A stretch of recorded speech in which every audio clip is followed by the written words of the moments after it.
हाँ कपिल। मैं मैं दिख रहा हूँ। ओह ग्रेट, ठीक है। ठीक है, तो फिर मैं स्टार्ट ही करता हूँ। ठीक है।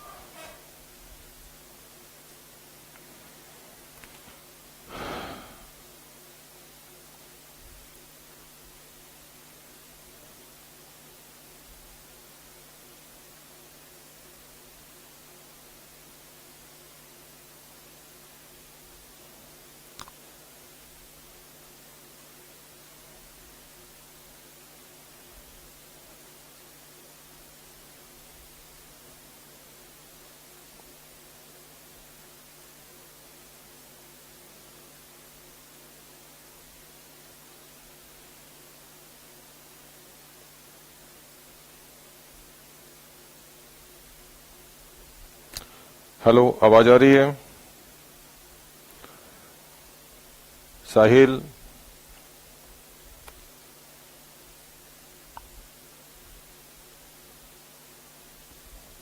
ऑडिबल है?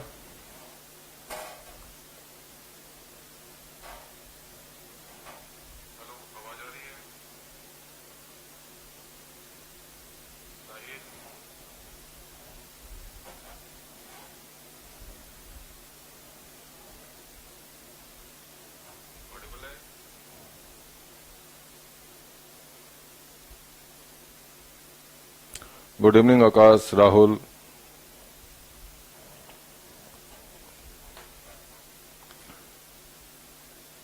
Okay, good.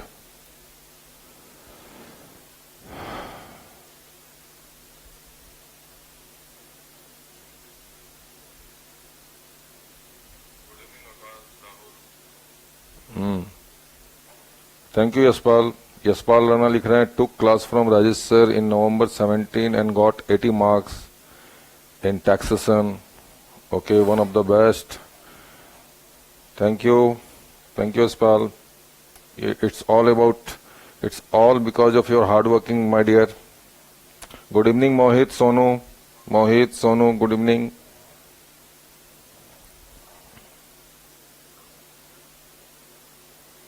चलो भैया, जितने इकट्ठे होने जरा फटाफट हो जाओ इकट्ठे।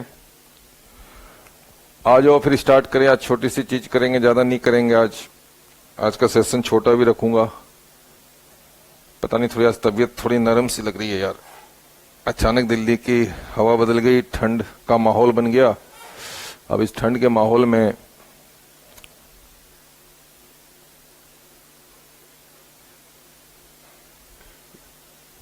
Good evening Guruji. Okay Kapil, took classes in 2010 and got very good marks। बाकी स्टूडेंट्स भी टैक्स की क्लास राजेश सर से ले सकते हैं। उस केस में गुरु एंड चेला आपके साथ है। Thank you Kapil.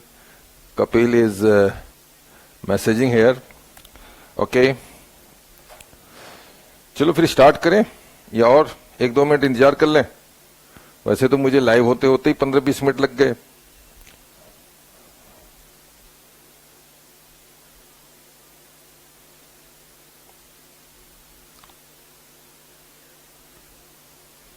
Good evening, good evening. Yes,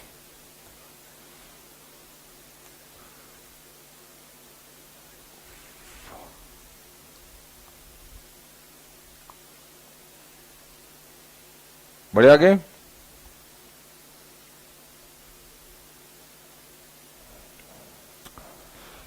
sir आज क्या करेंगे हम? देखो, कल की अमेंडमेंट की क्लास जो हम लोगों ने की थी,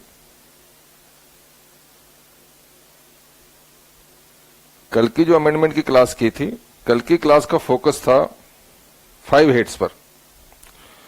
तो आज हम लोग कोशिश करेंगे कि 5 हेड्स के बाहर निकलें, 5 हेड्स के बाहर निकलें।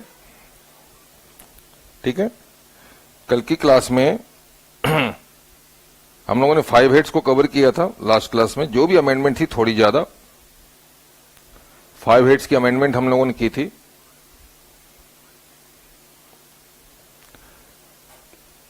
लेकिन आज हम लोग कुछ और करते हैं। रेडी? तरुण, यस, हिमालय, गुड इवनिंग। स्वपन, कपिल सर, ऑडिट का इंटर का क्वेश्चन बैंक कब मिलेगा? भैया कपिल सर आपको बता देंगे, आपका मैसेज पढ़ रहे होंगे कपिल सर भी, होपफुली।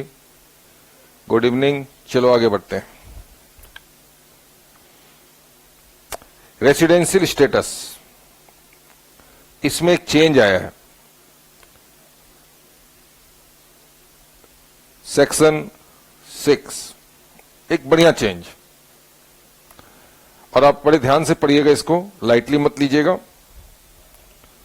नोट्स की लिंक पिछले वीडियो मेरे चैनल पे एक वीडियो है, कल वाली क्लास का वीडियो मैंने अपने चैनल में अपलोड किया है, वहां से आपको लिंक मिल जाएगा, गूगल ड्राइव से डाउनलोड कर लो आप, ठीक है। और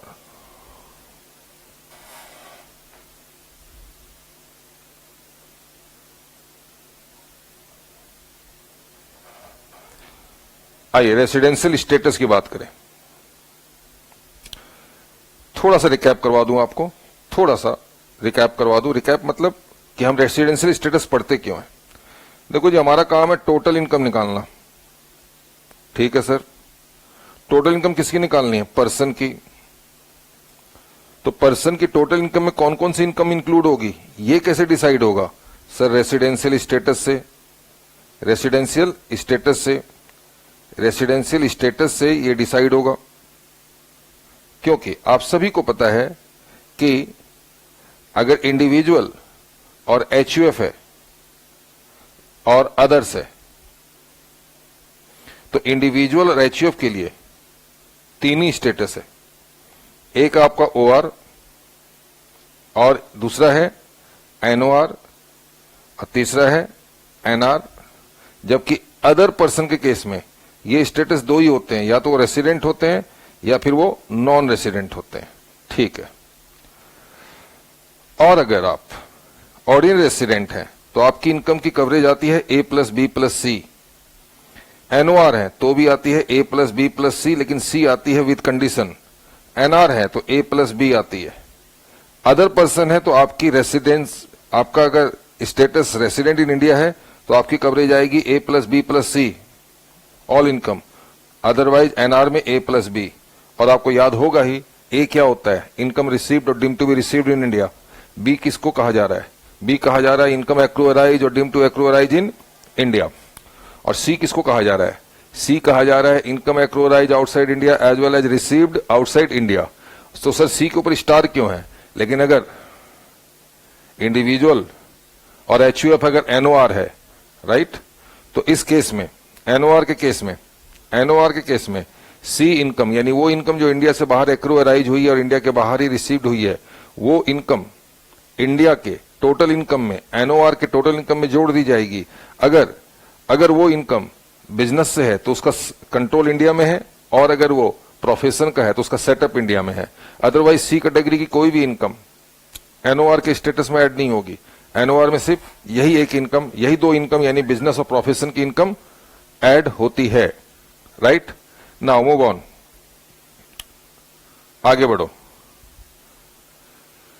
तो सर आप हमें रेसिडेंशियल इसलिए पढ़ा रहे हो? जी बिल्कुल सही कहा आपने। रेसिडेंशियल स्टेटस के बिना हमें ये नहीं पता कि ज्योग्राफिकली जो इनकम की लोकेशन है उसमें से कौन सी इनकम इंक्लूड होनी है और कौन सी इनकम इंक्लूड नहीं होनी है। सिर्फ इसी पर्पज से आपको रेसिडेंशियल स्टेटस पढ़ाया जाता है। चलिए अब आगे चलते हैं दूसरी तरफ क्या चलते हैं, तो देखिए रेसिडेंशियल स्टेटस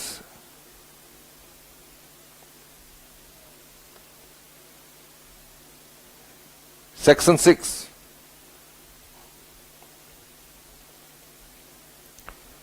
जरा आप इसके फैलाव को देखिए, इसके स्ट्रेंथ को समझिए क्या है। सब सेक्शन 1 6(1), नया आया एक 6(1)(a), दूसरा 6(2), फिर 6(3), फिर 6(4), फिर 6(5) एंड लास्ट 6(6). इतने सेक्शन है, राइट। इसमें से मैं ये हाईलाइट कर देता हूं, ये नया है और क्या है बाद में देखते हैं। नया आया, कब आया? फिनांस एक्ट 2020 में, ये नया आया फिनांस एक्ट 2020 में। चलो ठीक है, देखते क्या है 6(1) क्या है सर? 6(1) में बेसिक कंडीशन है, आप सभी लोग ये सब कुछ पढ़ा हुआ है, इसलिए मैं उम्मीद करता हूं कि आपको इन सारी बातों की जानकारी होगी। Basic condition, sir basic condition में क्या क्या होती है?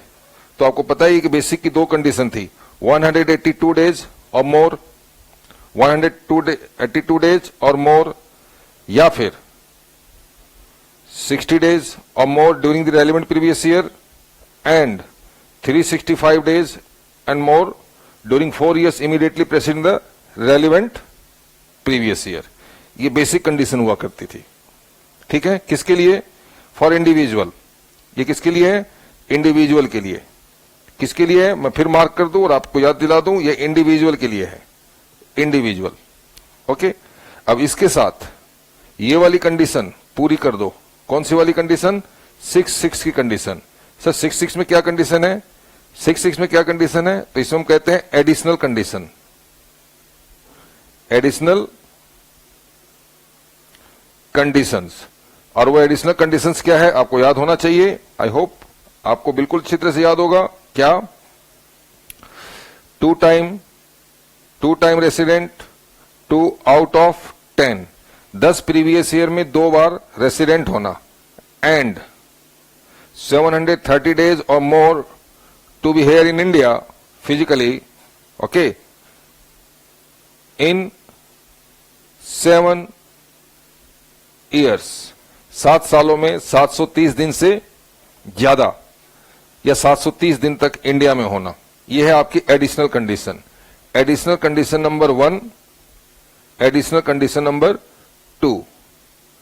तो अगर बेसिक में से आप कोई एक पूरी कर दो, ये चाहे ये वाली चाहे ये वाली, कोई भी एक पूरी कंडीशन कर दो, आपने एक कंडीशन पूरी कर दी और एडिशनल की दोनों कंडीशन पूरी कर दी तो आप OR हो जाते हैं, अदरवाइज NOR हो जाते हैं। तो ये आपके लिए कोई नई बात नहीं है, पुरानी बात है, पहले भी आप पढ़ चुके हैं। फाइन, आगे बढ़ते हैं।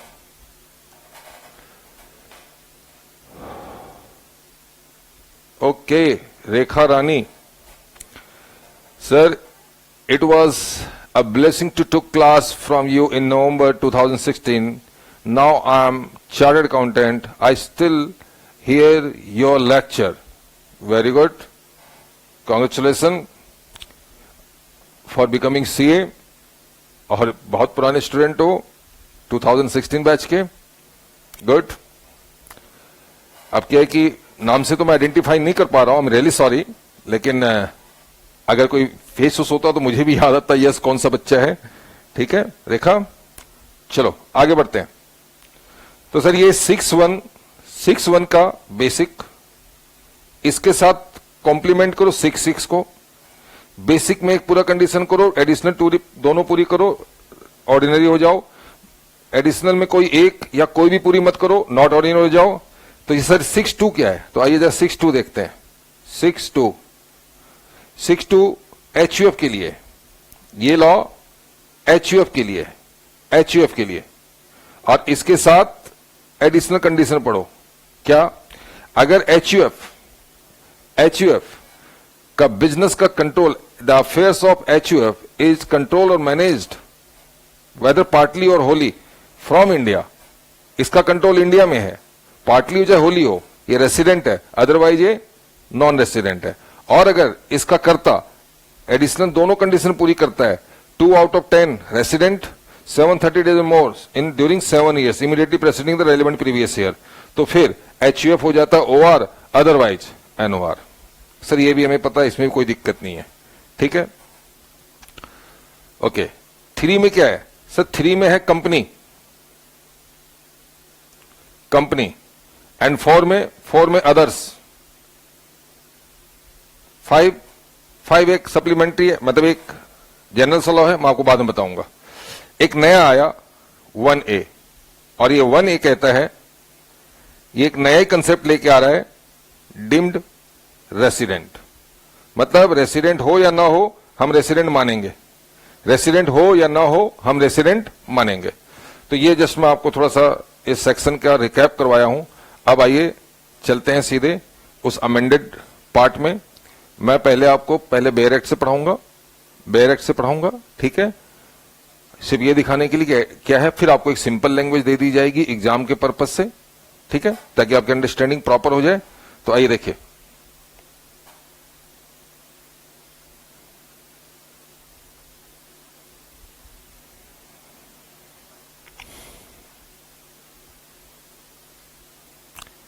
आपके असाइनमेंट में पेज नंबर 12 पे आ जाओ, residential status, check now. Person 7 category, individual और एचयूएफ, या तो रेसिडेंट होते हैं या नॉन रेसिडेंट होते हैं, और अगर रेसिडेंट होते हैं तो फर्दर डिवीजन ऑर्डिनरी और नॉट ऑर्डिनरी का होता है, ठीक है। एक ये नया कंसेप्ट आया डीम्ड रेसिडेंट, चलिए इसको भी देखते हैं। और अदर्स के 2 ही स्टेटस होते हैं, रेसिडेंट एंड नॉन रेसिडेंट। आइए सेक्शन 6(1) देखो भाई, एक तरीका यह है कि मैं आपको सिर्फ ये बता दूं कि क्या हो गया। एक तरीका यह है कि सर आप थोड़ा सा हमें पीछे से कनेक्ट करते हुए राइट पोजीशन बताइए कि अमेंडमेंट आई कहां पर है। तो देखो, मैं तो ये मान के चल रहा हूं कि आप सभी लोगों ने अमेंडमेंट से पहले की पोजीशन आपकी क्लियर है, राइट। फिर भी कोशिश करूंगा कि जितना हो सके कनेक्टिंग होकर हम लोग कनेक्टेड होकर ही आगे बढ़ें, ठीक है। और फटाफट देखते हैं सेक्शन 6 सब सेक्शन 1। इंडिविजुअल को रेसिडेंट इंडिया में कहा जाएगा प्रीवियस ईयर में अगर वो इंडिया में है फॉर ए पीरियड और पीरियड्स 182 दिन या उससे ज्यादा, अगर वो इंडिया में है। हाँ सर है रेसिडेंट, सर नहीं है तो अभी एक टेस्ट और बाकी है। दूसरा टेस्ट, वो पिछले 4 वर्षों में इंडिया में है फॉर ए पीरियड और पीरियड्स अमाउंटिंग 365 डेज और मोर, और ड्यूरिंग प्रीवियस ईयर वो 60 डेज और मोर है, ठीक है।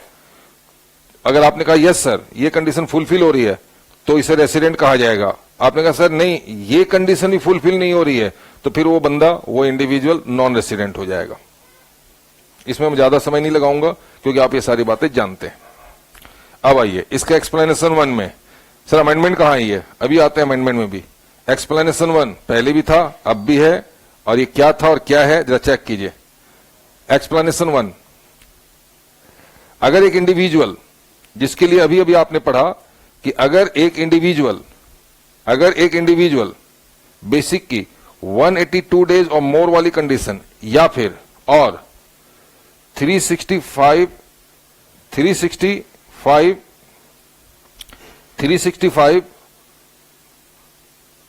और मोर प्लस 60 डेज और मोर वाली कंडीशन पूरी कर दे, एक ये है और दूसरा ये है, इसमें से कोई एक कंडीशन पूरी कर दे तो वो रेसिडेंट हो जाता है, राइट।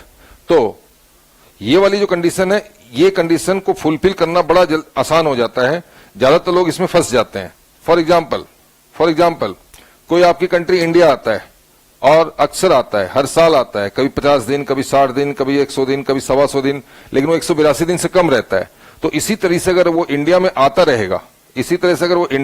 रहेगा, तो कभी ना कभी वो हो सकता है कि इस 60 + 365 यानी यहां पर 60 और इससे पहले के 4 वर्षों में 365, ये कंडीशन अगर वो पूरी कर देता है तो वो रेसिडेंट हो जाता है। और रेसिडेंट होने के क्या इंपैक्ट होते हैं, सर रेसिडेंट होना उतनी बुरी बात नहीं है जितना कि ऑर्डिनरी रेसिडेंट होना बुरी बात है। उससे क्या होगा कि सर एक फॉरेनर की C कैटेगरी की इनकम इंडिया में टैक्सेबल हो जाएगी टेक्निकली, ठीक है।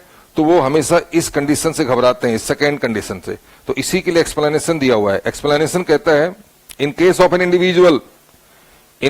एन इंडिविजुअल अगर वो भारत का नागरिक है और वो प्रीवियस ईयर में भारत छोड़ के जा रहा है, कैसे जा रहा है, तो as a crew member, Indian ship का क्रू मेंबर के रूप में जा रहा है। As a crew member of Indian ship he is living India for the living India during the previous year, और या फिर for the purpose of employment outside India. दोनों में फर्क है, दोनों बातों में काफी फर्क है। एक क्रू मेंबर की तरह इंडिया छोड़ के जाना और एक एम्प्लॉयमेंट के लिए बाहर जाना। आप क्वालिफाई करके टेक्निकल सर्टिफिकेट या टेक्निकल ट्रेनिंग लेके कुछ भी, आप यूएस जा रहे हैं, आप यूके जा रहे हैं, वहां जाके जॉब करेंगे, तो ये हो गया कि you are living India for the purpose of employment outside India, ठीक है। एक दूसरा केस क्या है कि आप as a crew member Mumbai में किसी इंडियन शिप को ज्वाइन करते हैं और आपकी वो जो इंडियन शिप है वो फॉरेन गोइंग शिप है, तो उसके साथ आपको इंडिया से बाहर जाना पड़ता है। तो इन दोनों ही सिचुएशन में चाहे आप बाहर जाके जॉब ढूंढो या आपने जॉब इंडिया में की है लेकिन आपकी शिप बाहर जाती है, टेक्निकली आप भी बाहर चले जाते हो इंडिया से, तो इन दोनों ही केस में ये जो प्रोविजन है, कौन सा प्रोविजन, ध्यान से देखिएगा, ये जो प्रोविजन है सेक्शन 161C का, सर 61C का कौन सा प्रोविजन है, 61C का कौन सा प्रोविजन है, 61C का प्रोविजन ये वाला, और ये प्रोविजन क्या कहता है, ये प्रोविजन कहता है 365 + 60 वाला। तो क्या कह रहा है यहां एक्सप्लेनेशन 1 कि अगर कोई individual as a crew member of Indian ship India से बाहर जा रहा है, लिविंग इंडिया, और for the purpose of employment outside India, India छोड़ के जा रहा है, तो 61C के कंडीशंस अप्लाई होंगे उस साल, ऐसे अप्लाई होंगे जैसे कि 60 की जगह 182 दिन हो। ओके, ये 60 खत्म होके 182 दिन हो जाएगा। तो जब सोचो कि आपका अगर ये 60 कट होके 182 डेज हो गया ड्यूरिंग द रेलिमेंट प्रीवियस ईयर, फिर तो वही बात होगी कि आप ये वाली कंडीशन पूरी करो। अगर ये कंडीशन पूरी होती है तो ठीक है, और नहीं पूरी होती है तो फिर आप नॉन रेसिडेंट है। यानी देखा जाए तो इस सेकेंड कंडीशन से आपको मुक्ति दे दी गई। किसके लिए, एक ऐसा इंडिविजुअल जो एम्प्लॉयमेंट के लिए इंडिया से बाहर जा रहा है, या फिर एक ऐसा इंडिविजुअल जो कि एक इंडियन शिप को ज्वाइन करता है इंडिया में, लेकिन वो फॉरेन गोइंग वेसल होने की वजह से उसको टेक्निकली बाहर जाना पड़ता है एज ए क्रू मेंबर, तो ऐसे बंदे के लिए सेकंड कंडीशन कभी भी चेक नहीं की जाएगी, कभी भी नहीं। मतलब जिस साल वो इंडिया से बाहर जा रहा है और जिस साल वो इंडिया में आएगा, उस दोनों ही सालों में उसके लिए लॉ का मतलब, इंडियन लॉ में बेसिक कंडीशन का मतलब सिर्फ 182 डेज और मोर है, और उसके अलावा कुछ नहीं है। नो 60, नो 365 उसके लिए अप्लाई नहीं होगा। But other than the individual, other than these two individuals, in all the cases, both the basic condition will apply, and whichever you are fulfilling, you are becoming resident. Fine? तो sir amendment कहां है, यहां तक कोई amendment नहीं है, ये क्या था, पुराना ही था। ओके, अगर कोई इंडियन सिटीजन ऑफ इंडिया, या फिर person of Indian origin, PIO, person of Indian origin, आप जानते होंगे ना, a person, an individual is said to be person of Indian origin under section 115 capital C, कब कहा जाता है, when he or his parents or his grand maternal और paternal दोनों साइड के ग्रांड पेरेंट्स का जन्म, अगर उनका बर्थ, अगर वो they are born in undivided India, यानी India before 15 August 1947 undivided India में पैदा हुए हैं, तो वो PIO कहे जाते हैं। तो कोई भी सिटीजन जो इंडिया के बाहर है, कोई भी person of Indian origin India के बाहर है, और वो इंडिया के बाहर रह भी रहे हैं, ठीक है, और वो भारत घूमने आते हैं, लो जी इंडिया घूमने आ रहे हैं, they are coming to visit India, visiting करने आ रहे हैं, विजिट करने आ रहे हैं इंडिया में किसी भी प्रीवियस ईयर में, ठीक है। तो ये जो कंडीशन 1C की जो आपने ऊपर पढ़ी थी ना, 60 + 365, इसमें भी लिखा है लॉ कि वो 60 की जगह 182 डेज पढ़ा जाएगा। बोले सर इसमें क्या अमेंडमेंट आया है, मेरे बच्चे यहां तक कोई अमेंडमेंट नहीं आया, यहां तक लॉ वही है जो आपने पढ़ा था, यहां तक कोई अमेंडमेंट नहीं है। तो फिर अमेंडमेंट कहां से है, यहां से, एंड अब इसी पैरा को यहां से देखो, यहां से अब ये आगे कंटिन्यू हुआ, यहां से अब अमेंडमेंट है। तो इतनी देर से हम क्या कर रहे थे, पुरानी बातें आपको याद दिला रहे थे। सर वो तो हम जानते हैं, मुझे क्या पता आप क्या जानते हैं, मुझे तो बस ये पता है कि आज आप जो जानो वो लॉजिकली समझ में आए कि हाँ सर आज आपने जो बताया वो हमारी समझ में आया, और उसके लिए थोड़ा सा बैकग्राउंड देना पड़ेगा। बोलो हाँ या ना।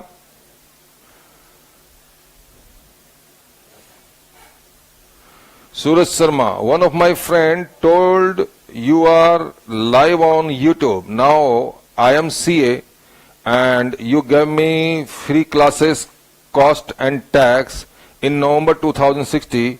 You are like God for me. अरे भाई ठीक है ना, अब वो फ्री क्लासेस थी नहीं थी, छोड़ो नहीं यार, उन सब में क्या रखा है। यू आर CA नाउ, मुझे खुशी है तुम CA बन गए, है ना सूरज, बस बेटा आगे बढ़, लगा रहे।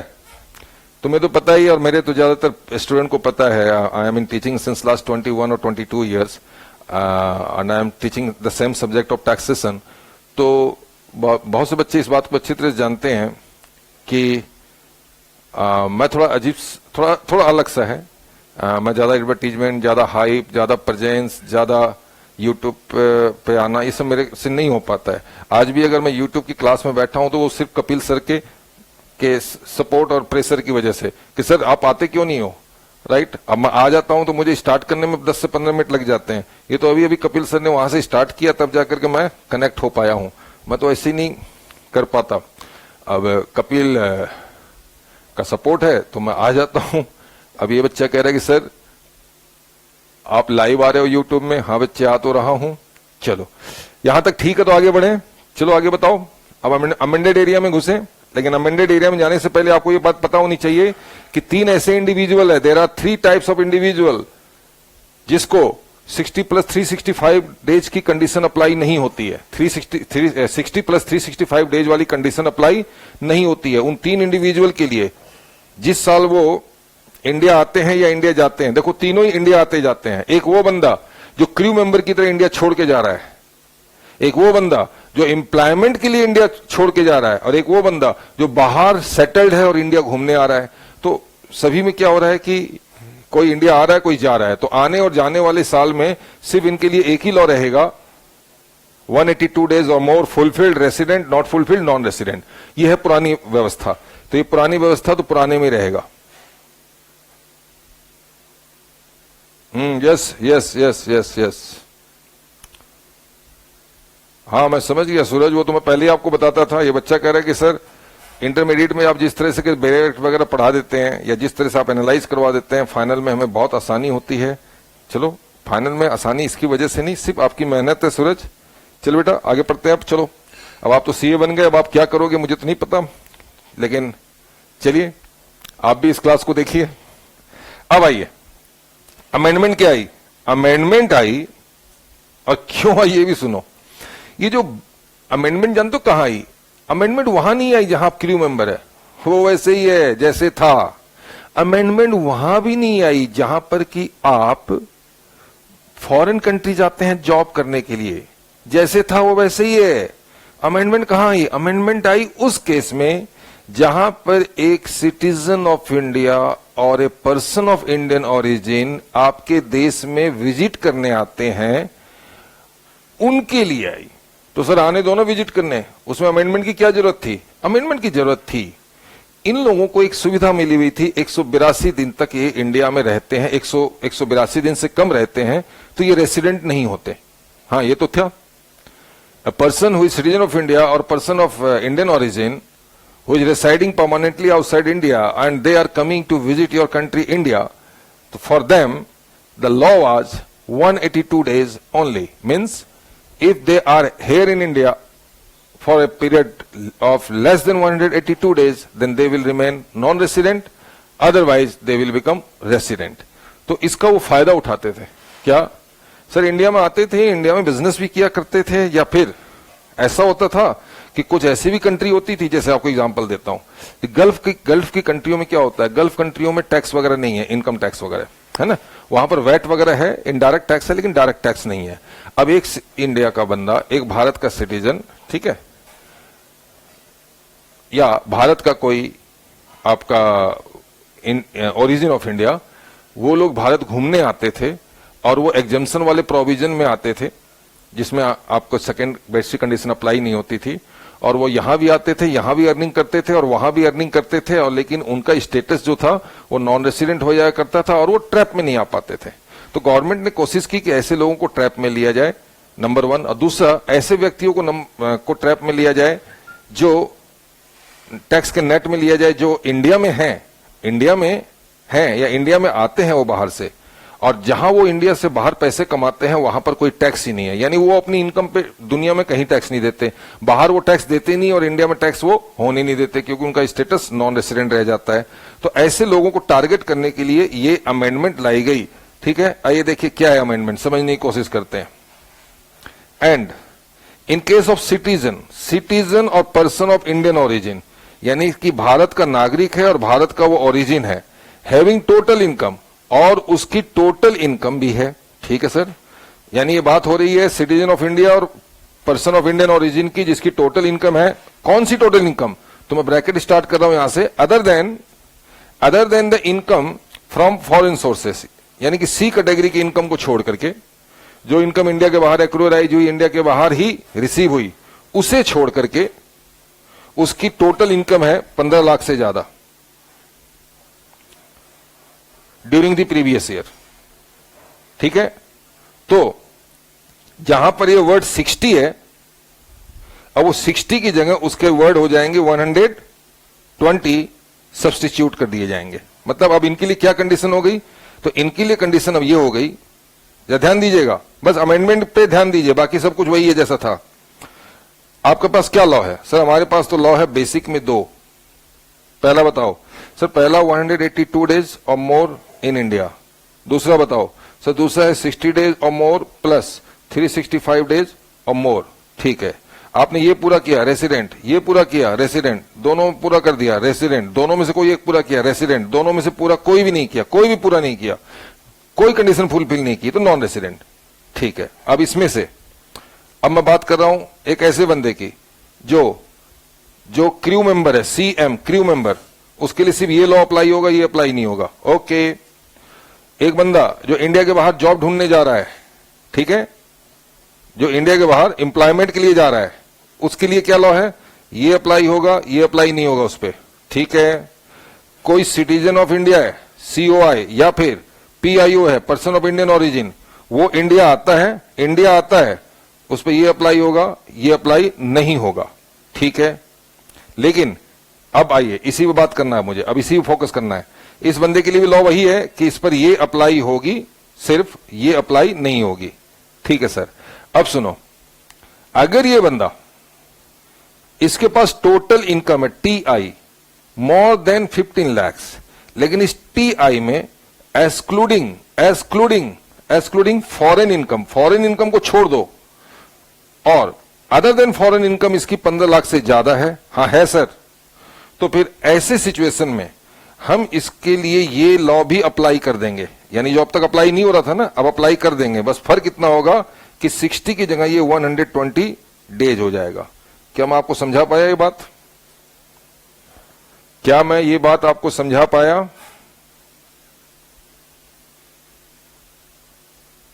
बच्चों बोलो भैया, बोलो बोलो, तो फिर मैं आगे बढ़ूं।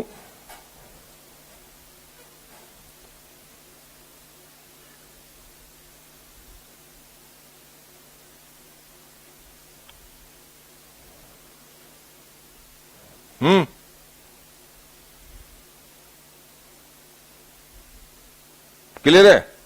Good, very good, very good, very good. तो ऐसा नहीं है कि सभी सिटीजन ऑफ इंडिया और सभी पर्सन ऑफ इंडियन ओरिजिन के लिए 120 दिन हो गया। ये 120 दिन उसके लिए हुआ जिसकी total income other than foreign income 15 lakh से ज्यादा है प्रीवियस ईयर में, बस उसके लिए 60 की जगह 120 हो गया। तो अब उस पर ये कंडीशन भी अप्लाई होती है, ये भी कंडीशन अप्लाई होती है।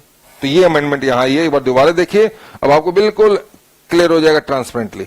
फिर इसको ये लैंग्वेज दोबारा नहीं पढ़ेंगे, ये लैंग्वेज सिर्फ आपके साथ इंटरप्रिटेशन के लिए है। बस एक बार आपको मैं इंटरप्रेट करवा दूं, in case of citizen, in case of person of Indian origin जिसकी total income other than foreign income exceed करती है 15 लाख से ड्यूरिंग द प्रीवियस ईयर, तो जहां पर 60 दिन का वर्ड लिखा हुआ है, जहां 60 दिन का वर्ड है वहां 120 दिन प्लेस कर दो। ठीक है, बाकी स्थिति वही रहेगी, बाकी की स्थिति सब कुछ वैसी रहेगी, दोनों कंडीशन इस पर अप्लाई होगी, राइट। और ये जो एक्सप्लेनेशन 2 है इसमें भी कोई चेंज नहीं है, ये वही है। आपको पता होगा ना, वो जो आपने ये इमेज वाला आपको शायद ये याद होगा, ये नोटिफिकेशन, ये देखिए, ये जो एक्सप्लेनेशन 2 है उसमें तो सिर्फ यही कहा गया है कि अगर कोई इंडिविजुअल है, पर्सन ऑफ इंडियन ओरिजिन है, क्रू मेंबर है, तो वो कितने दिन इंडिया में रहा और कितने दिन इंडिया में नहीं रहा, ये हम कैसे निकाल पाएंगे। तो इसके लिए एक तरीका प्रेस्क्राइब किया गया है, और वो तरीका ये वाला है जो आपने पहले भी पढ़ चुके हैं कि क्रू मेंबर के लिए कितने दिन इंडिया में माना जाएगा और कब से माना जाएगा। सीडीएस जो है, सीडीसी कंटिन्यूअस डिस्चार्ज चार्ज में जिस दिन एंट्री हो जाती है बाहर जाने के लिए, उसी दिन से टेक्निकली वो इंडिया के बाहर माना जाएगा। और जब वो लौट करके समुद्री यात्रा करके इंडिया में आएगा तो जिस दिन वो सीडीसी में एंट्री हो जाएगी उसी दिन से वो इंडिया में माना जाएगा। ये सब चीजें पुरानी हैं, ये सब ओल्ड है, मुझे अब जाना ही नहीं इसमें, मैं तो सिर्फ बात कर रहा हूं इसके एंड के बाद की। ये एक अमेंडमेंट आया, ठीक है। तो इस अमेंडमेंट का क्या इंपैक्ट पड़ा, ये सब चीज पुरानी चीज है बेटा, आप लोग देख लेना, नोट्स आपके सामने हैं, आप पढ़ोगे तो खुद समझ में आ जाएगा। सर ये सब तो पहले से मैं जानता था। यहां देखो सिर्फ 3 एक्सेप्शन है, individual, citizen of India, living India, as crew member. Individual, citizen of India, living India, for employment outside India. Individual, citizen of India, person of Indian origin, visit India during the relevant previous year. ये 3 cases में आपको exception लगते हैं, और इसमें से बात हो रही है सिर्फ तीसरे की मतलब थर्ड कंडीशन की। मैं बात कर रहा हूं सिर्फ इसकी। ये वो बंदा जो भारत में आता है घूमने के लिए, सिर्फ इसके लिए क्या नया डेवलपमेंट आया, जो आपको मैंने ऊपर पढ़ाया उसी को दोबारा पढ़ा रहा हूं। असेसमेंट ईयर 21-22 से, ये जो आपकी एग्जाम है उससे, अबव एक्सेप्शन 3, ये जो 3 नंबर एक्सेप्शन है, टू प्रोवाइड दैट, ये क्या प्रोवाइड करता है सुनो, कि पीरियड 60 डेज आप ले लो, ठीक है, बेसिक के सेकेंड कंडीशन में, उसकी जगह ले लो आप 120 दिन, कोई चेंज नहीं करना, 60 को 120 कर दो। यानी कि सेकेंड कंडीशन को भी हम अप्लाई करेंगे, लेकिन 120 दिन के लिए अप्लाई करेंगे। ओके, 60 की जगह 120 हो जाएगा। कब हो जाएगा ऐसा? क्या किसी भी विजिटिंग पर्सन के लिए हो जाएगा जो सिटीजन या पर्सन ऑफ इंडियन ओरिजिन है? नहीं, सबके लिए नहीं होगा 120, बाकियों के लिए 182 रहेगा 60 की जगह, लेकिन इसके लिए 120 हो जाएगा। पहले आपने क्या पढ़ा था नॉर्मल केस में? नॉर्मल केस में पढ़ा था कि 60 की जगह 182 हो जाएगा, राइट? लेकिन इनके लिए 182 की जगह, मतलब 60 की जगह 182 नहीं होगा, बल्कि 60 की जगह 120 होगा। किसके लिए? अगर वो भारत का नागरिक है, अगर वो पर्सन ऑफ इंडियन ओरिजिन है, जिसकी टोटल इनकम है अदर देन फॉरेन इनकम उसकी 15 लाख से ज्यादा है ड्यूरिंग द प्रीवियस ईयर, तो इस बंदे के लिए लॉ हो जाएगा, इस बंदे के लिए लॉ हो जाएगा 182 और मोर, पहली कंडीशन, और दूसरी कंडीशन बेसिक की हो जाएगी 120 और मोर प्लस 365 डेज और मोर। क्या आपको समझ में आया? नहीं सर, अगर मान लो इसके पास 15 लाख की से ज्यादा की इनकम नहीं है तो फिर ये पुराना वाला हो जाएगा। क्या ये वाली जगह पे वो पड़ेगा 182 डेज। जब ये यहां पर 182 डेज हो जाएगा तो फिर इसका कोई मतलब ही नहीं है, फिर यही लॉ रह जाएगा। देख लो, सिंपल सी बात है। आप इंडिविजुअल हैं, सिटीजन है, पर्सन ऑफ इंडियन ओरिजिन है, आपके पास 15 लाख से ज्यादा इनकम है other than foreign income during the previous year, yes है, आपका लॉ है 120 विल रिप्लेस टू 60। ठीक है। नहीं सर, मेरे पास ऐसा कोई 15 लाख से एक्स्ट्रा की इनकम नहीं है, हम तो बस घूमने आते हैं, रिश्तेदारी में अपने इमोशनल रिश्ते निभाने आते हैं, हमारे पास ऐसी कोई इनकम नहीं है यहाँ पर, मतलब 15 लाख से ऊपर इनकम है ही नहीं।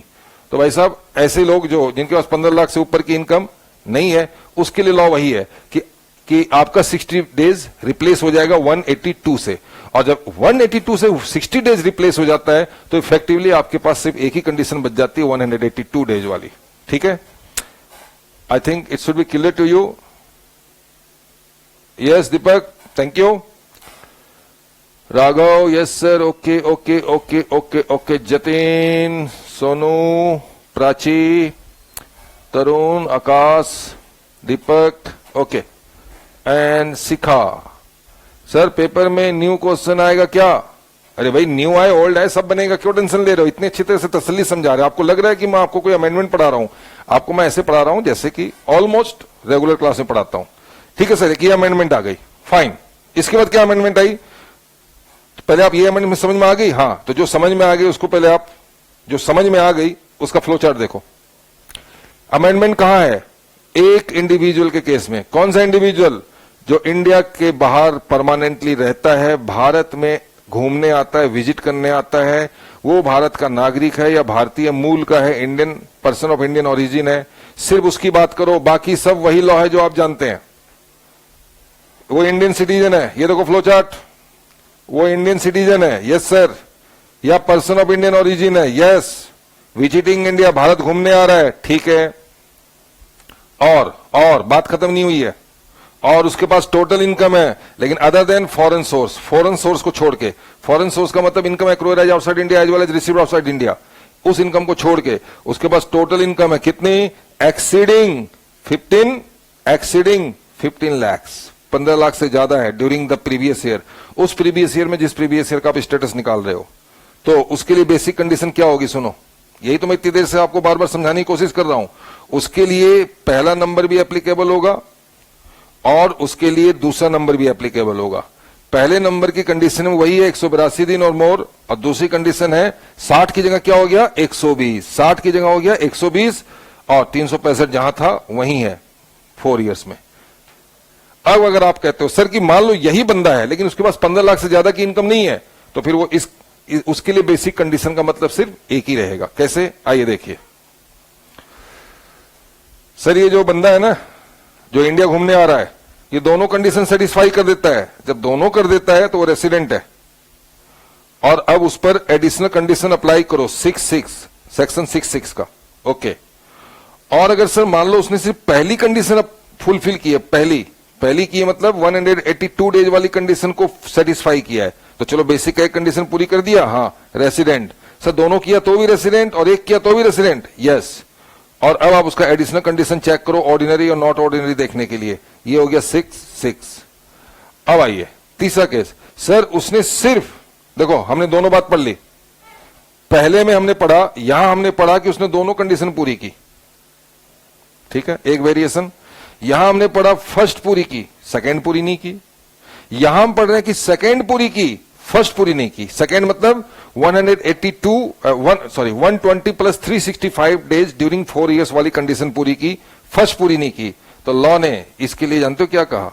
लॉ ने इसके लिए कहा कि ये resident and not ordinary resident माना जाएगा। सर डायरेक्ट आप एनओआर कह दोगे इसको? हाँ भाई मैं तो डायरेक्ट एनओआर कह रहा हूं इसको। क्यों सर, ऐसा क्यों कर रहे हो आप? ऐसा क्यों कर रहे हो आप? मैं ऐसा इसलिए कर पा रहा हूं या कर रहा हूं क्योंकि सेक्शन 66 ने ऐसा ही कहा है कि अगर ये बंदा दोनों कंडीशन पूरी कर दे तो नॉर्मल तरीके से एडिशनल कंडीशन को चेक करो, ऑर्डिनरी नॉट ऑर्डिनरी का लॉ अप्लाई करो, जैसा कि पुराने समय में करते आए हो। अगर इसने फर्स्ट कंडीशन 182 दिन वाली पूरी की तो भी ये रेसिडेंट है और एडिशनल की दोनों कंडीशन पूरी करके ऑर्डिनरी नहीं तो नॉट ऑर्डिनरी बनेगा। लेकिन ये सिर्फ सेकंड कंडीशन फुलफिल कर रहा है, और सेकंड कंडीशन का मतलब आप समझ ही रहे हो, 120 ड्यूरिंग द प्रीवियस ईयर और मोर प्लस 365 डेज और मोर ड्यूरिंग 4 इयर्स। अगर वो सिर्फ ये वाली कंडीशन पूरी कर रहा है तो सेक्शन 66 ने कहा कि भैया हम इसे सीधे रेसिडेंट अभी कहेंगे, बाद में एनओआर नहीं कहेंगे, हम इसको सीधे कहेंगे कि ये रेसिडेंट है और नॉट ऑर्डिनरी रेसिडेंट है। ये एनओआर की तरह है, ठीक है। सर एनओआर इसको क्यों माना जा रहा है? एनओआर हम इसे इसलिए मार रहे हैं क्योंकि हम इसकी सिर्फ 2 ही इनकम को टारगेट करना चाहते हैं। ऐसी कोई इनकम तो इसके पास नहीं है इंडिया के बाहर जिसका कंट्रोल मैनेजमेंट इंडिया में हो, या फिर ऐसा कोई प्रोफेशन तो नहीं जिसका सेटअप इंडिया में हो। हम एनओआर करके फॉरेन इनकम की 2 इनकम को टारगेट करेंगे, और वो 2 इनकम आपको पता है एनओआर में कौन सी होती है, जिसका कंट्रोल सेटअप इंडिया में हो। तो इन इंडिया 182 डेज और मोर है, बट लेस देन 182 डेज है। अगर सर लेस देन क्यों है? सर लेस देन क्यों? अगर मान लो 182 डेज हो जाता तो फिर वो ये वाली कंडीशन पूरी कर देता, फर्स्ट वाली। और अगर फर्स्ट वाली कंडीशन पूरी कर देता तो हम उसकी एडिशनल दोनों कंडीशन चेक करते। यहां पर बंदा तभी तक है जब तक वो 182 दिन से कम है, लेकिन 120 से ज्यादा है। मान लो सर 120 दिन से अगर भी कम है तो फिर उसने सेकेंड कंडीशन को फुलफिल किया ही नहीं, तो फिर उसने सेकेंड कंडीशन को फुलफिल नहीं किया। तो सर जो सेकेंड कंडीशन फुलफिल नहीं किया वो बच गया।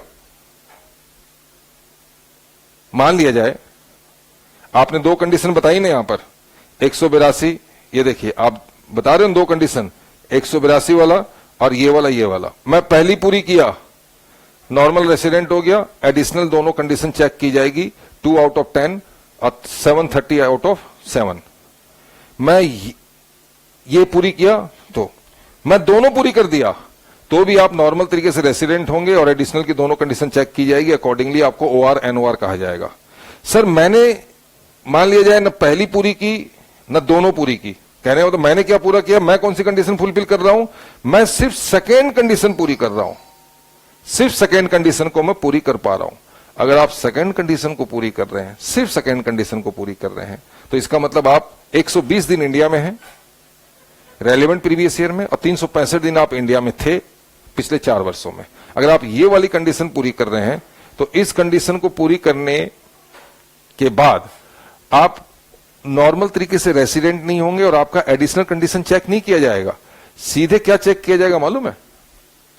सीधे क्या कहा जाएगा लॉ में?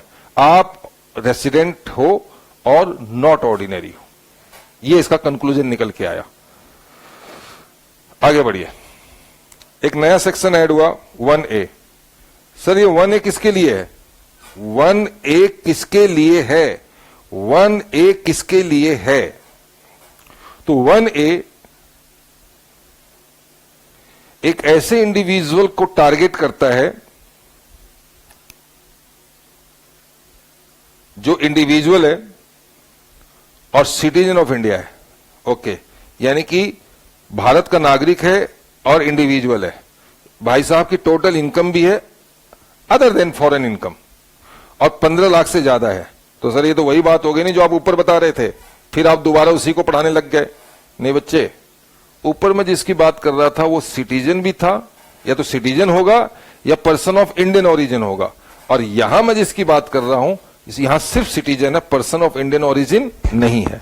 अगर वो सिटीजन है, 15 लाख से ज्यादा की इनकम है other than foreign income during the previous year, तो ये माना जाएगा, सेल बी डीम्ड डायरेक्ट। मैं आपसे कोई दाएं बाएं बात ही नहीं करूंगा, मैं तो आपसे पूछूंगा भाई साहब कौन है आप? इंडिविजुअल? जी बिल्कुल, आपको दिख भी रहा होगा मैं इंडिविजुअल ही हूं। ओके, आप भारत के नागरिक हो? जी। आपके पास अदर देन फॉरेन इनकम को अगर हटा दिया जाए, सेट असाइड कर दिया जाए फॉरेन इनकम को, तो आपकी प्रीवियस ईयर में 15 लाख से ज्यादा इनकम है? हाँ है। ओके, आप इस देश में रेसिडेंट माने जाओगे। ये क्या बात हुई? अरे भाई जब माने जाओगे तो बात क्या होनी है? मान लिया हमारे देश के कानून ने तुम रेसिडेंट माने जाओगे। ऐसे कैसे मान लिए जाओगे? कोई तो कंडीशन रखोगे कि इस सिचुएशन में माने जाओगे। तो लॉ ने कहा yes, shall be deemed to be resident in India in that previous year if, देखो जी कंडीशन यहां है, if कब माने जाओगे? सुनो, मिस्टर रेसिडेंट और वो भी रेसिडेंट माने जाओगे। ठीक है, कब? सिर्फ किसको टारगेट किया है? मैं बताऊं सच्ची बात, ये टारगेट किसको किया गया है?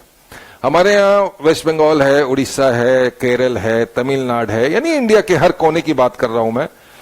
ये सब भारत के नागरिक हैं जी। ये सब जाते हैं दुबई, गल्फ में, हाँ, लाखों कमाते हैं। यस सर, कमाते हैं। वहां पर कोई इनकम टैक्स तो है नहीं ना सर, वहां तो नहीं है। ठीक है, और फिर उसी पैसे, और उसके अलावा इंडिया में भी इनका इनकम होता है, वहां से कमा के लाते हैं और यहां पर प्रॉपर्टी पे पैसे इन्वेस्ट करते हैं, या किसी भी तरीके से यहां पर भी उनकी इनकम होती है और वहां पर भी इनकम चल रही होती है। जी हाँ, तो अगर वहां बैठे बैठे कोई इनकम इंडिया में जनरेट कर रहे हो तो देखो, उस कंट्री में तो टैक्स है ही नहीं, वहां बैठ के वो जितना भी कमाए गल्फ कंट्री में कमा लो, और वहां बैठ करके इंडिया से पैसे कमाना हो तो भी कमा लो। यानी वो कंट्री का ऐसा हो गया टैक्स न्यूट्रल जोन, जहां पर आप वहां पर भी कमाओ और यहां से भी कमाओ।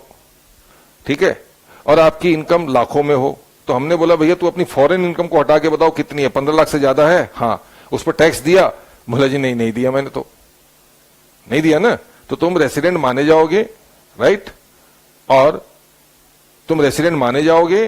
और आगे देखिएगा, if he is not liable to tax, अगर उस पर कोई टैक्स की लायबिलिटी नहीं है किसी दूसरी कंट्री में, किसी दूसरी टेरिटरी में, by reason of his domicile, by reason of his residence, और by any other criteria of similar nature, आप दूसरी कंट्री में टैक्स कहीं देते नहीं, कारण कुछ भी हो, मैं ये नहीं कर रहा हूं आप गलत कर रहे हो, कहीं ना कहीं से लॉ के हिसाब से आप टैक्स दे रहे हैं। उसकी वजह हो सकती है आपकी डोमिसाइल, आपका रेसिडेंशियल स्टेटस, या फिर आपका और कोई क्राइटेरिया, हमें उससे मतलब नहीं है। लेकिन आप किसी दूसरी कंट्री में टैक्स नहीं देते, नहीं देता। आपके पास इनकम 15 लाख से ज्यादा है अदर देन फॉरेन इनकम? हाँ है। आप भारत के नागरिक हैं? जी हाँ मैं हूं। आप इंडिविजुअल है? जी मैं हूं। आपको हमारे देश का कानून रेसिडेंट मानता है। ये था नया सेक्शन जो आया 6(1)A। अगर आप इसको फ्लो चार्ट में देखना चाहो तो इस तरह से देख सकते हो। ये सिर्फ इंडियन सिटीजन की बात करता है, और उसके पास टोटल इनकम है एक्सक्लूडिंग फॉरेन इनकम 15 लाख से ज्यादा,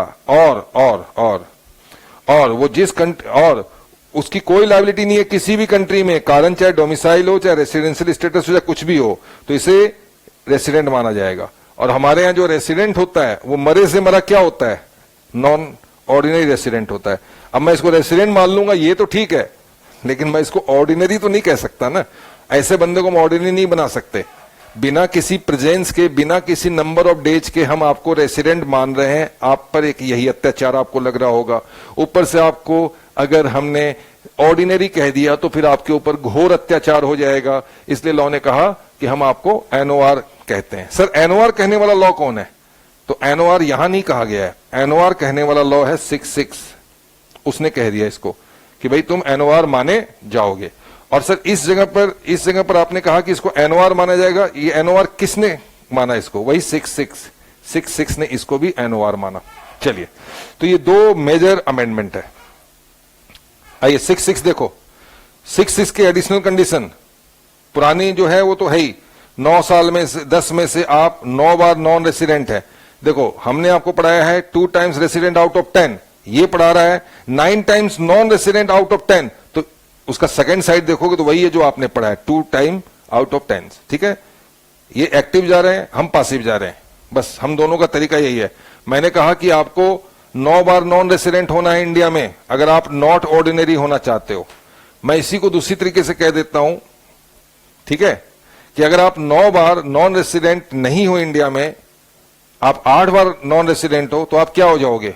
ऑर्डिनरी, मतलब नॉट ऑर्डिनरी नहीं कहे जाओगे, आप ऑर्डिनरी हो जाओगे।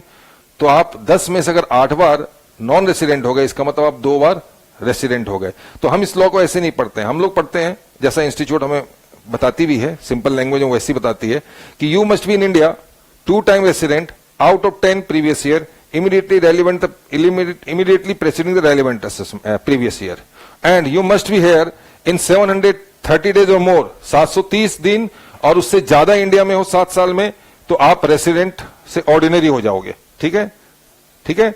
और ये क्या कहता है कि आप अगर नॉट ऑर्डिनरी रहना चाहते हो तो आपको 729 दिन या उससे कम रहना पड़ेगा। तो ये दूसरी तरीके से बात कर रहा है, ये इस तरफ सिक्के के उस साइड की बात कर रहा है, मैं सिक्के की इस साइड की बात कर रहा हूं।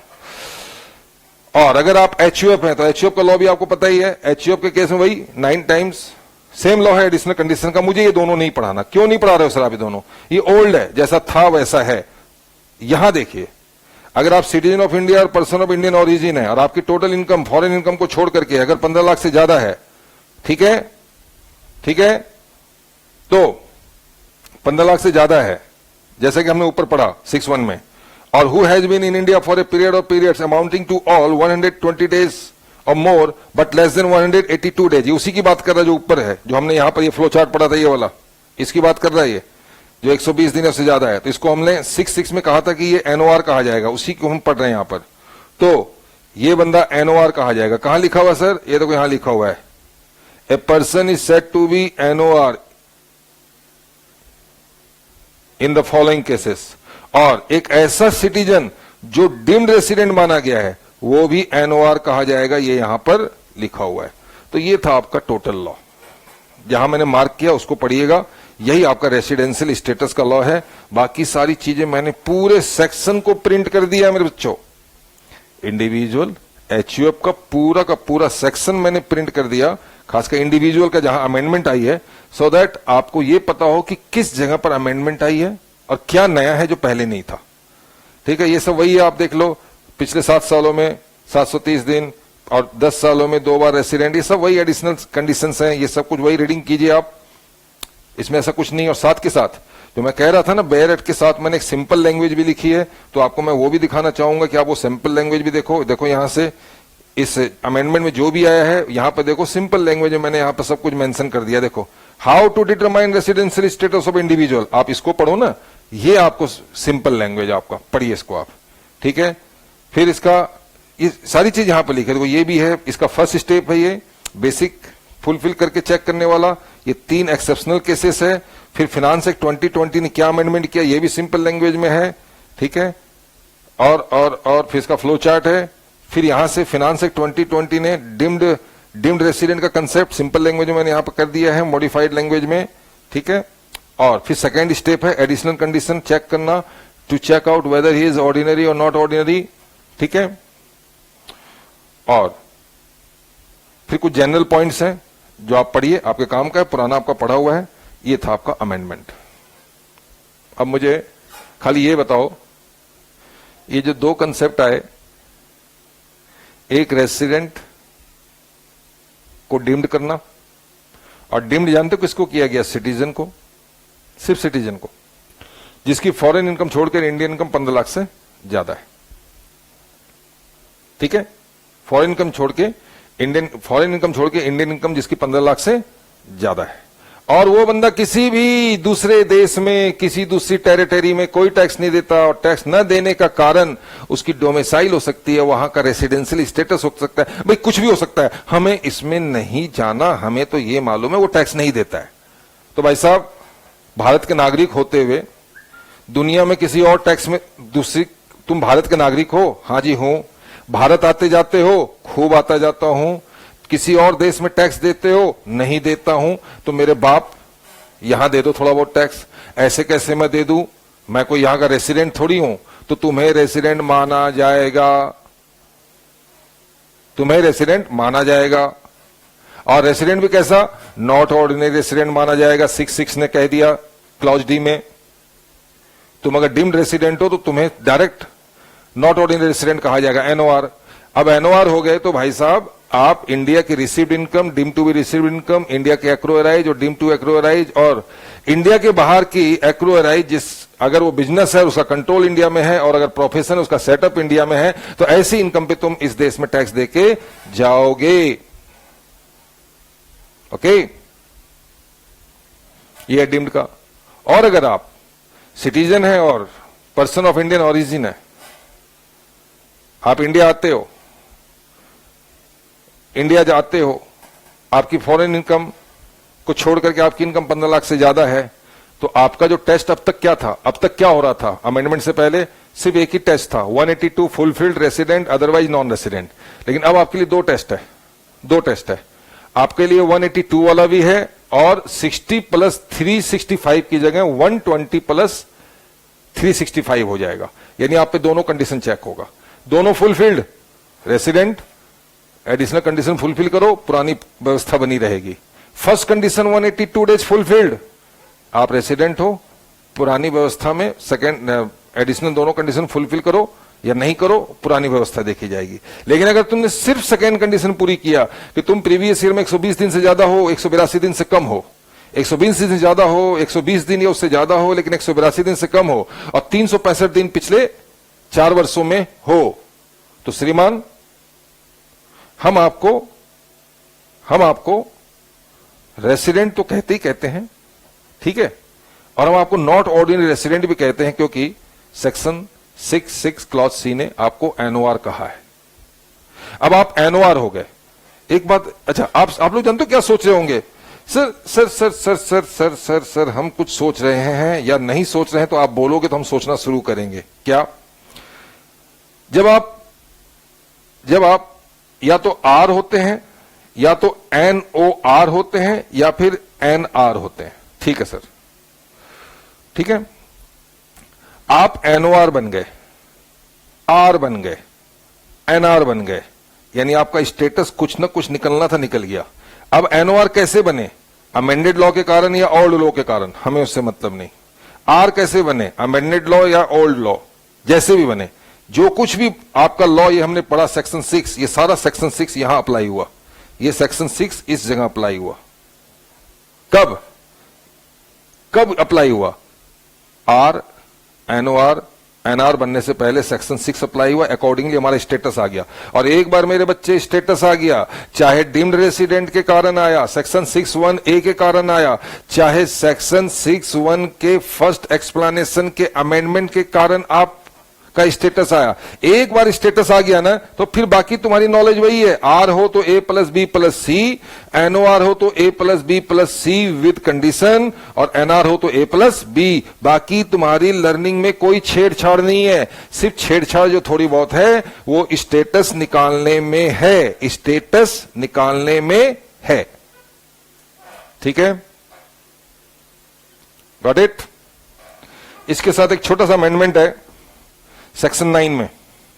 सर 9 क्या है? इनकम रिसीव्ड और deem to be received in India, section 7। और सेक्शन 9 क्या है? इनकम एक्रोअराइज और deem to accrue arise in India. आपको याद होगा बिजनेस कनेक्शन वगैरह आप पढ़ते थे। हाँ, मैंने आपको फिनांस एक्ट 19 पढ़ाया था, उसमें मैंने आपको पढ़ाया था कि concept of significant economic presence of a person in India. Yes, तो आप उस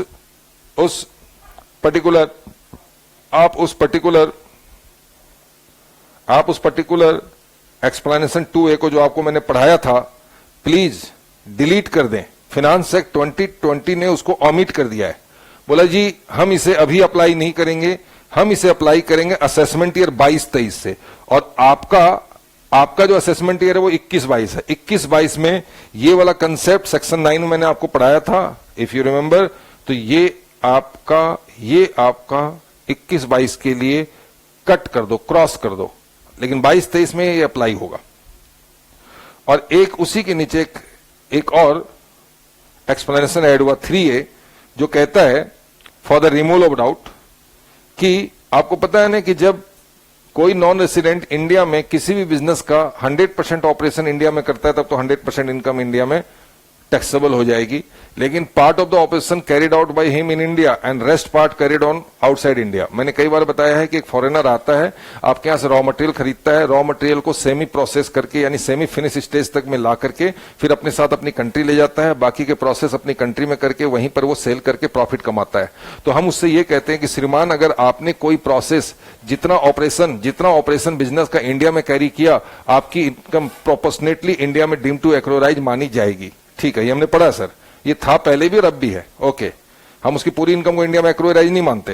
तो वही कंसेप्ट यहां पर है कि जब ये कहा जाता है ना कि आपने ये वाला ऑपरेशन इंडिया में कैरी किया है, तो आपको प्रोपोर्शनेट इनकम पे टैक्स देना चाहिए। ठीक है, उसी की बात कर रहा हूं मैं। For the removal of doubt, क्या इनकम एट्रीब्यूटेबल मतलब related, income related to the operation, उस ऑपरेशन से रिलेटेड इनकम जो इंडिया में कैरी आउट किए गए हैं, चाहे वो ऑपरेशन 10% हो, 5% हो, 2% हो, 12% हो, 50% हो, जो ऑपरेशन आपने इंडिया में कैरी किया है, ठीक है, जो कि आपने एक्सप्लेनेशन 1 में पढ़ा है, तो उसमें शामिल किया जाएगा, यानी ये इंक्लूड किया जाएगा। क्या? अगर आप टारगेट कस्टमर को इंडिया में एडवर्टीजमेंट कर रहे हो, कोई भी नॉन रेसिडेंट इंडिया के टारगेट कस्टमर को एडवर्टीजमेंट के थ्रू अट्रैक्ट कर रहा है, लुभा रहा है, ठीक है, जो इंडिया में रहते हैं और वो इंडिया के कस्टमर को एक्सेस कर रहा है किसी भी इंटरनेट के थ्रू, तो हम ये मानेंगे कि आपने इंडिया में ऑपरेशन कैरी आउट किया है। और इंडिया में ऑपरेशन कैरी आउट किया का मैसेज क्लियर है। क्या मैसेज क्लियर है? Now your income will be taxable in India proportionately on the basis of deem to accrue arise in India. Okay, अगर आपने इंडिया में रहने वाले लोगों का डेटा फोन डिटेल वगैरह, मेल डिटेल, ठीक है, अगर आपने उसको सेल किया है, इंडिया का डाटा, अब मान लो फेसबुक के पास, गूगल के पास इंडियन यूजर्स के डाटा होंगे, अगर उसने किसी को सेल किया इंडिया का डाटा मार्केटिंग के पर्पज से, तो हम ये मानेंगे कि आपने ये डाटा आपके पास है, मतलब आप कहीं ना कहीं इंडिया में ऑपरेशन कैरी कर रहे हैं। It shall be deemed to be operation carried out by you in India and proportionate income shall be taxable accordingly. आप कोई गुड्स सेल कर रहे हैं या कोई सर्विस सेल कर रहे हैं, उसी डाटा को यूज करके जो आपने ऊपर वाले पॉइंट में देखा, तो उस गुड्स की सेल का काम जो अगर कर रहे हैं आप इंटरनेट के थ्रू, तो ये माना जाएगा कि आपने इंडिया में ऑपरेशन कैरी आउट किया है और अकॉर्डिंगली आपकी इनकम को डीम टू एक्रू अराइज किया जाएगा और वो आपकी इनकम में जोड़ा जाएगा। एक ये अमेंडमेंट आई है, छोटी सी अमेंडमेंट और है। रॉयल्टी में अगर आप कोई consideration for distribution exhibition of movie लेते हो, आप अपनी मूवी को कहीं डिस्ट्रीब्यूट कर रहे हो, आप अपनी मूवीज को, अपनी सिनेमा को, अपने मूवी को आप कहीं एग्जीबिशन में डाल रहे हो या फिर कहीं डिस्ट्रीब्यूट कर रहे हो, तो उसके लिए जो कंसिडरेशन लिया उसे भी रॉयल्टी कहा जाएगा। एक छोटी सी बात ये ऐड की गई है with effect from assessment year 21-22, right. अब छोटी सी और एक बात समझिए, ये बातें तो आप पढ़ लीजिएगा, इसमें है कुछ नहीं, पुरानी बातें हैं, जो मैंने आपको समझाई है वही है। क्या? अगर आप पर्सन जिसने सेटिस्फाई किया एक या एक से ज्यादा एडिशनल कंडीशन, कौन होगा वो? अच्छा, एनओआर कौन होता है? चलो हटाओ, सारी बात हटाओ, सारी नॉलेज को एक तरफ रखो। कौन से पर्सन एनओआर होते हैं? एनओआर कौन होता है? सर, एनओआर वो पर्सन होता है जो एडिशनल की कोई एक या दोनों में से कोई भी कंडीशन पूरी नहीं करता। फिर से सुनिए, क्या एक बंदा कब नॉन रेसिडेंट होता है, नॉट ऑर्डिनरी रेसिडेंट होता है? एनओआर कब होता है? जब वो एडिशनल की दोनों कंडीशन पूरी ना करे तो भी एनओआर, और कोई एक पूरी ना करे तो भी एनओआर। बस यही है, ये कुछ नया कुछ नहीं है इसमें। दूसरा, अगर कोई इंडिविजुअल है, सिटीजन ऑफ इंडिया है, पर्सन ऑफ इंडियन ओरिजिन है, वही वाली बात है, 15 लाख से ज्यादा income other than foreign income को छोड़ करके, और वो इंडिया में 120 दिन से ज्यादा लेकिन 182 दिन से कम रहता है, तो वो कौन है? एनओआर है। अगर कोई इंडिविजुअल जिसको रेसिडेंट मान लिया गया है सेक्शन 61A में, राइट, तो वो कौन है? वो एनओआर है। मतलब ये पुरानी बातें हैं। ये 3 क्वेश्चंस हैं, ये तीनों क्वेश्चन आपके इंस्टीट्यूट के स्टडी मटेरियल में है, आप इसे प्रैक्टिस कीजिए। सर प्रैक्टिस करने वाली क्या बात है? कुछ है ही नहीं प्रैक्टिस करने की, सारा का सारा कंसेप्ट ही वही है, बस 1-2 बंदों को ऐड कर दिया गया। पहले एक इंडिविजुअल जो सिटीजन होता था, पर्सन ऑफ इंडियन ओरिजिन होता था, उसके लिए सिर्फ 182 दिन का लॉ चलता था, 60+365 नहीं चलता था, उसकी जगह उसके लिए 120/365 ला दिया गया। एक ये है, और एक ऐसा बंदा जो भारत का नागरिक है, विदेशों में पैसे कमाता है ना, यहां भी कमाता है, और विदेशी इनकम छोड़ करके उसकी इनकम 15 लाख से ज्यादा है, तो उस बंदे को कहीं टैक्स भी नहीं देना होता है, तो हमने उसे रेसिडेंट मान लिया और उसको एनओआर कर लिया। बेसिकली यही 2 चेंज है, और आज इसी 2 चेंज के साथ मैं आज की क्लास को यहीं कंक्लूड करता हूं। As I told you, I am not feeling comfortable today, but as I promised you, I will come to take the class, that's why I am here to take your class. And of course कहने की कोई जरूरत नहीं है, कल शाम को 6 बजे फिर मिलते हैं, राइट? कल शाम को 6 बजे फिर मिलते हैं। हाँ, मैं आपको ये हिंट दे देता हूं, कल शाम को 6 बजे हम क्या पढ़ने वाले हैं। हो सके तो थोड़ी सी आप रिवीजन करके बैठोगे या थोड़ा मेंटली प्रिपेयर होके बैठोगे तो आपको ज्यादा कंफर्टेबल फील होगा। वैसे तो हमने इधर की ऊपर की असाइनमेंट को पूरी तरह से कवर करते हुए आगे बढ़ते गए। चलिए, कल आपसे मैं अमेंडमेंट नंबर हो सकता है 16 आपसे साथ डिस्कस करूं, 16 वाले कंसेप्ट को आपके साथ मैं डिस्कस करूं। अमेंडमेंट नंबर 16, 17 आज आपने देख लिया है, ठीक है। अमेंडमेंट नंबर 17 आपने देख लिया है, अमेंडमेंट नंबर 18 भी आज आपने देख लिया है, ठीक है। 17-18 आज आपने देख लिया है, ठीक है। तो अब मैं पीछे से 17 नंबर देखूंगा, और सेट ऑफ में और क्लबिंग में कोई अमेंडमेंट है नहीं। फिर मैं आपके साथ 19 नंबर छोटा सा अमेंडमेंट है, 20 भी छोटा सा है। तो 17 नंबर में चूंकि टैक्स की कंप्यूटेशन को लेकर चेंज हुआ है, क्योंकि अब पहले आपने सुना था ना कि अगर कोई शॉर्ट टर्म कैपिटल गेन है 111A की, या लॉन्ग टर्म कैपिटल गेन है 112A की, तो उस सिचुएशन में मैक्सिमम सरचार्ज का रेट होगा कितना? 15%, चाहे उसकी इनकम कुछ भी हो। उसमें अब डिविडेंड को भी शामिल कर दिया गया, तो उसका क्या इंपैक्ट आया ये आपके साथ मुझे डिस्कस करना है। फिर मैं आपको पढ़ाऊंगा चैप्टर 6A में डिडक्शन में क्या क्या चेंजेज आए हैं। फिर ये जो एक अल्टरनेटिव टैक्स आपके पास आया हुआ है, अल्टरनेटिव टैक्स और AMT, कम से कम ये 3-4 चीजों को कल हम कवर करेंगे, और उसके बाद देखेंगे क्या बचता है। उसके बाद जरूरत पड़ेगी तो एक छोटी सी सेशन परसों भी हम लोग कर लेंगे, ठीक है। चलिए, आप अपना ध्यान रखिए, खासकर अपने स्वास्थ्य का, अपनी डाइट का, अपने हेल्थ का, अपनी नींद का जरूर ध्यान रखिए। जय हिंद।